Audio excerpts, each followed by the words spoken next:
Well, hello and welcome to today's Bible reading and devotional. This is Saturday, July 8th, 2023. Don't forget to hit that subscribe bar, and when the notification bell pops up, click on it so you can be notified anytime content's added to the channel. Comment on these videos, like these videos, share these videos, you know all that. Okay, in today's reading, we're actually going to just be doing out of the Old Testament.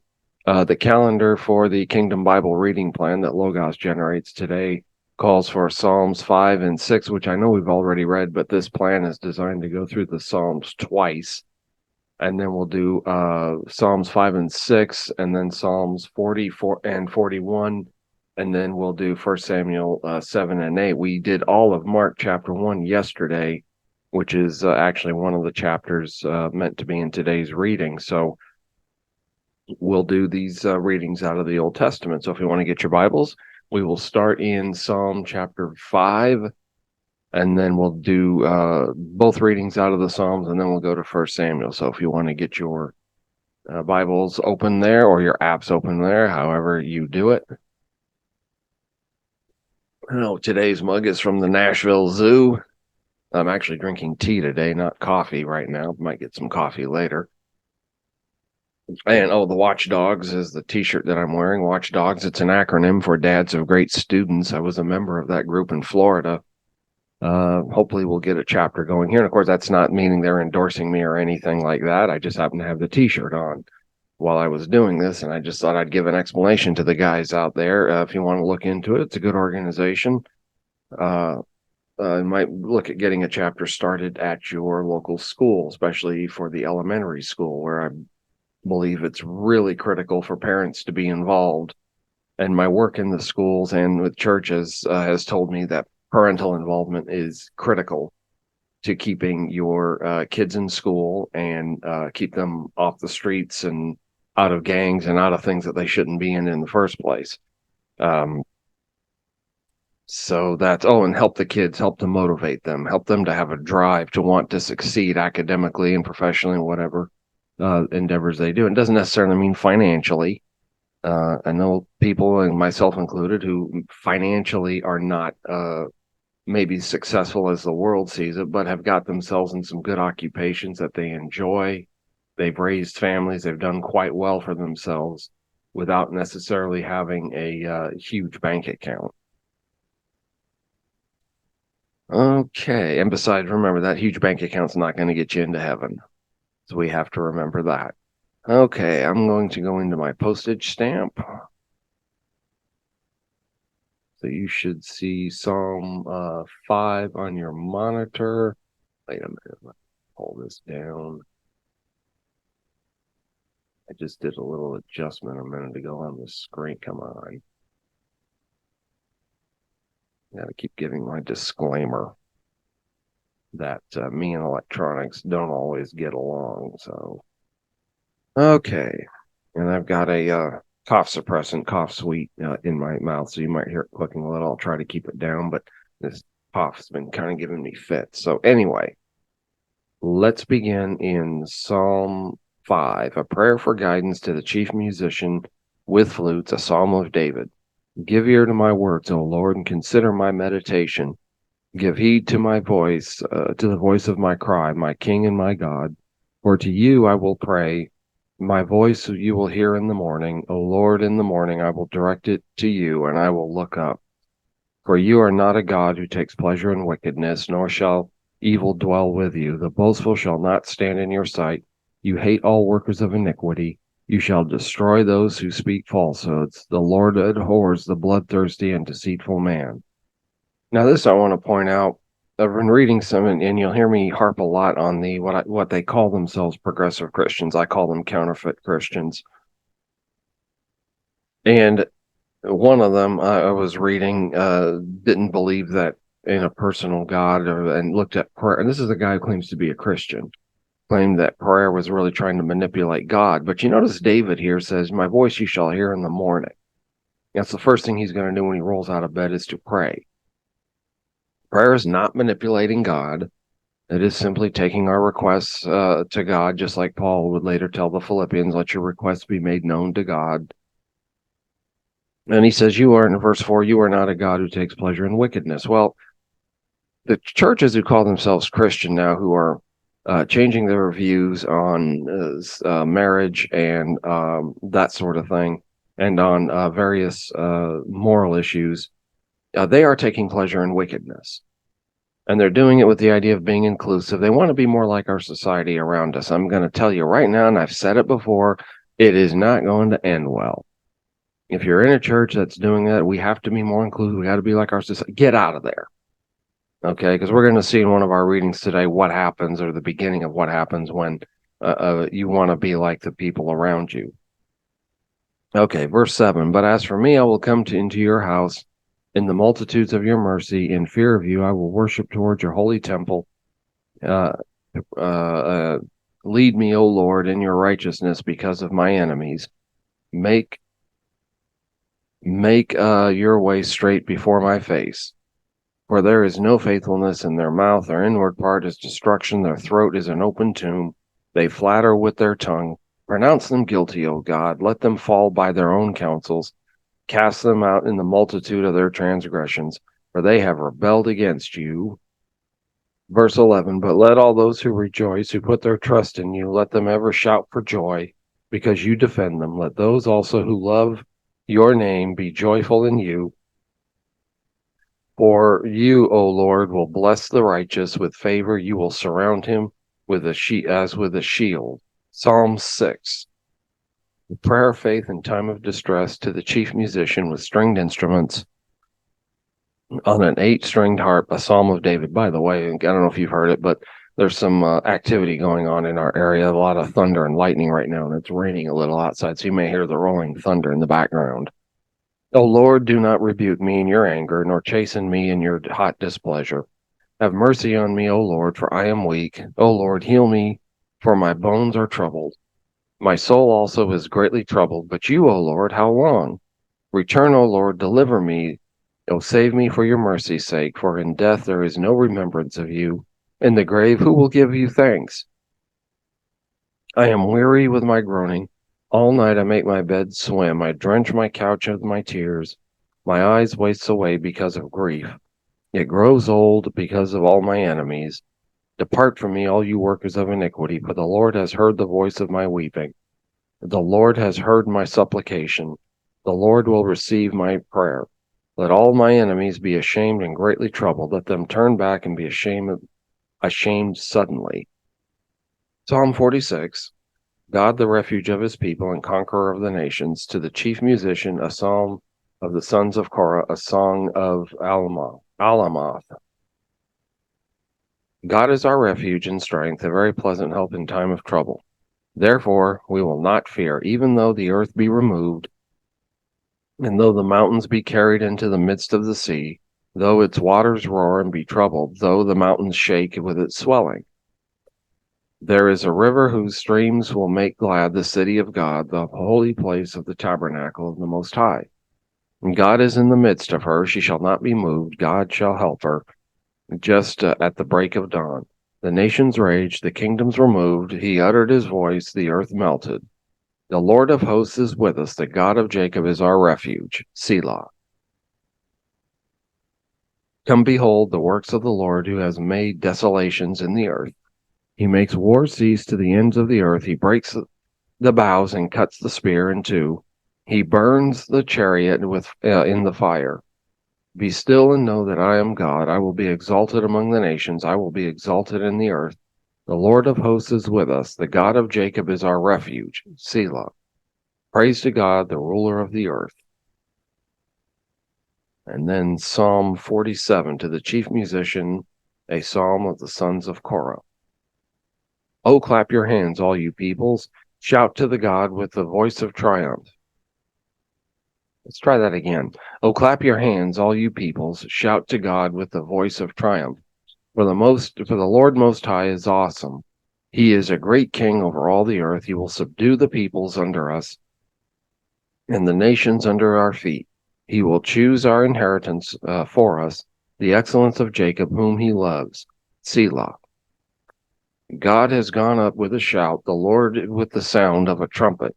Sing praises to God, sing praises to our King, sing praises. For God is the King of all the earth. Sing praises with understanding. Notice he says with understanding. A lot of people will do things and say things without understanding. My daughter will do that sometimes. She'll come in, and we all did it. I did it as a kid. They'll hear a word or a phrase at school or on TV, and boom, they got to work that into every conversation. And then you'll say, well, what does that word mean? Oh, I don't know. I just learned it at school. Okay, well, don't use it unless you know what it means. And we do that sometimes at church with singing. There's a lot of controversy, I know, in churches about music right now. One of them is using old songs or new songs. I like a little of both.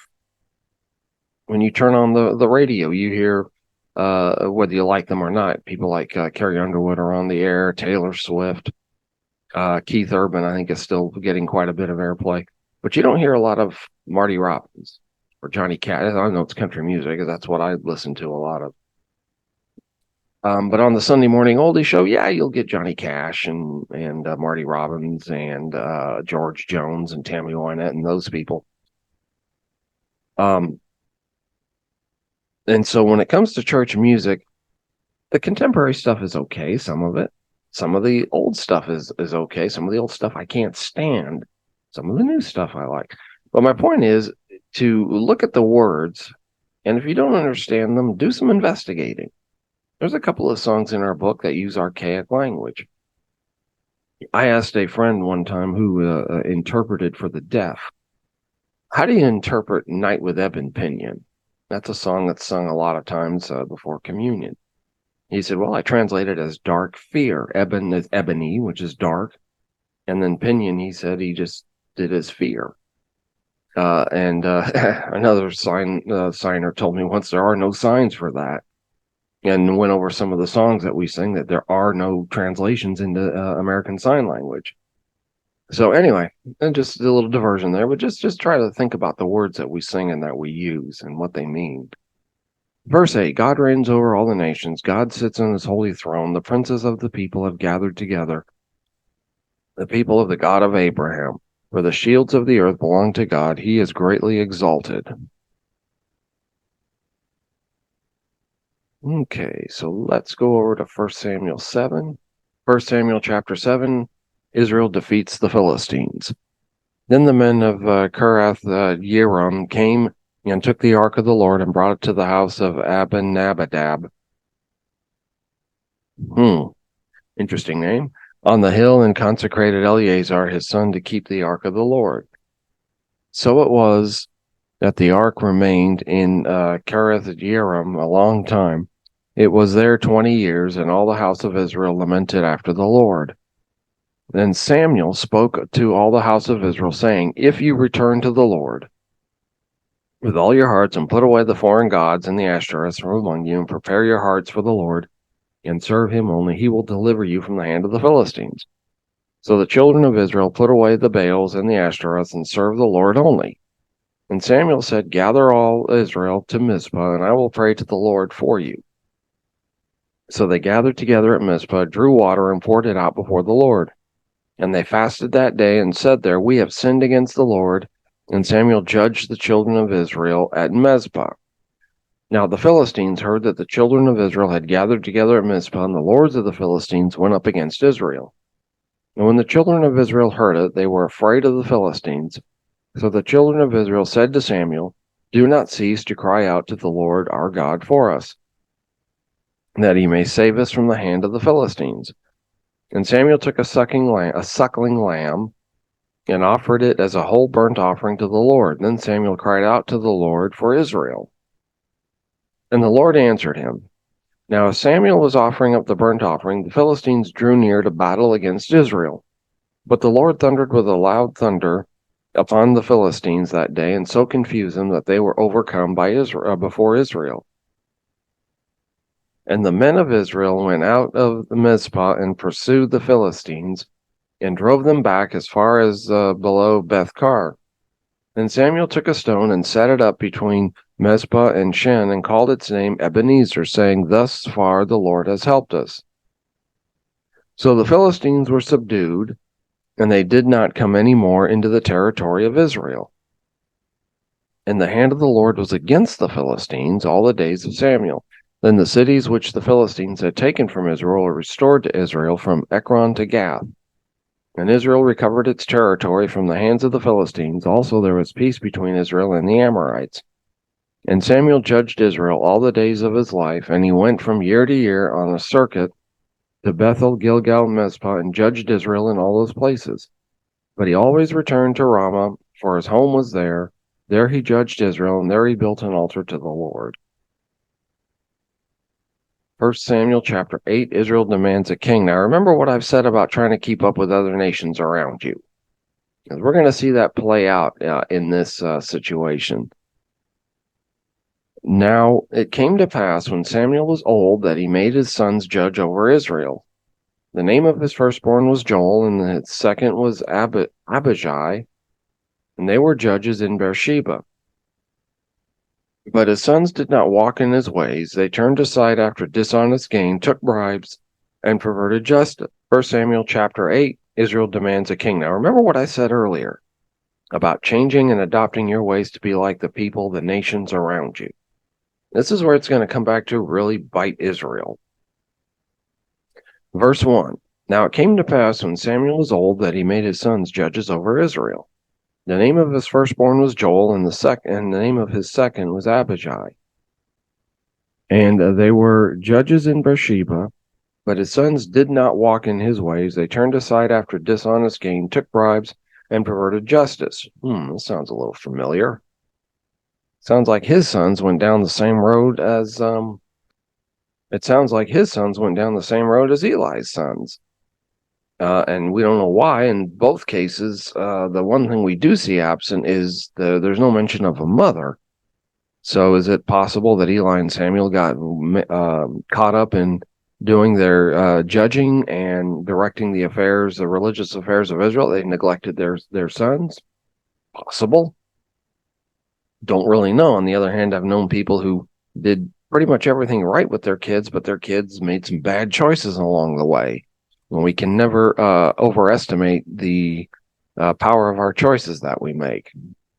But verse 4, then all the elders of Israel gathered together and came to Samuel at Ramah and said to him, look, you are old. Your sons do not walk in your ways. Now make us a king to judge us like all the nations. And notice that phrase, to judge us like all the nations. Samuel, you're getting old. The game has passed you by. We want a king to be like all the other nations, like when we were kids. You want a particular style of shirt or a particular style of your hair cut in a particular style. Well, really, why do you want to do that? Well, all the kids at school are doing it. Really? Well, if they all went and jumped off a bridge, would you jump off a bridge? I wonder what would happen if Samuel had used that kind of logic here, like our parents used on us. But anyway, verse 6, the thing displeased Samuel. Then he said, give us a king to judge us. So Samuel prayed to the Lord, and the Lord said to Samuel, heed the voice of the people and all that they say to you, for they have not rejected you, but they have rejected me, that I should not reign over them, according to all the works which they have done since the days I brought them out of Egypt, even to this day, with which they have forsaken me and served other gods, so that they are doing to you also. Now therefore heed their voice, however you shall solemnly forewarn them, and show them the behavior of the king who shall reign over them. So Samuel told all the words of the Lord to the people who asked him for a king. And he said to them, this will be the behavior of the king who will reign over you. He will take your sons and appoint them for his own chariots to be his horsemen, and some will run before his chariots. He will appoint captains over his thousands and captains over his 50s. He will set some to plow his ground and reap his harvest, and some to make his weapons of war and equipment for his chariots. He will take your daughters to be perfumers, cooks, and bakers. And he will take the best of your fields, your vineyards, your olive groves, and give them to his servants. Sounds a little like crony capitalism there, doesn't it? I'm going to set things up here so me and my friends and my family benefit. I'm going to introduce this legislation or that legislation or this regulation to make it of a benefit for me and the people that put me into office. And that looks like that's what the king's going to do. Now check this out. Verse 15, he will take 1/10 of your grain and your vintage and give it to his officers and servants. Here we go, taxation. And he will take your male servants, your female servants, your finest young men, and your donkeys and put them to his work. You're not even going to be able to have them to work your fields or in your businesses. He will take a tenth of your sheep, and you will be his servants. And you will cry out in that day because of your king, whom you have chosen for yourselves, and the Lord will not hear you in that day. He's going to say, hey, folks, you're on your own. Nevertheless, the people refused to obey the voice of Samuel, and they said, no, but we will have a king over us. Yeah, we don't care. We still want the king. And sometimes as a parent, your kid will really be insisting on wanting something, and you might eventually just have to say, okay, go. And generally, if it's as long as it's something that's not going to cause permanent or serious injury, sometimes my daughter might want to go out, and I say, no, don't do it. Like right now, it's going to rain. Nah, I'll be okay. I want to go out. Okay, go. And then she gets drenched. Well, it's okay. Come on in the house. We'll get you some hot chocolate, some dry clothes. Everything will be fine. Sometimes you need to listen to Dad. Sometimes he knows what he's talking about. And Samuel heard the words of, verse 20, that we may also be like the nations, and that our king may judge us and go out before us and fight our battles. When Samuel heard the words of the people, and he repeated them in the hearing of the Lord, so the Lord said to Samuel, heed their voice, make them a king. And Samuel said to the men of Israel, every man go to his city. So that's going to be it for this reading today. And we'll continue this and see what happens with the kings of Israel. And was it a good idea, a bad idea? Well, the answer is yes. We'll talk about that more as we go along. Thanks for being with us. Don't forget to subscribe to the channel and hit the notification bell so you can be notified whenever content's added to the channel. Comment on these videos, like these videos, share these videos. Send me your, if you have any requests about a Bible topic, would like a lesson or presentation on a topic or a passage, 2 Timothy 4.2.3@gmail.com. Thank you for being with us. Wherever you are, hope you stay dry, stay safe, have a great weekend. We'll see you in the next video. I'm out.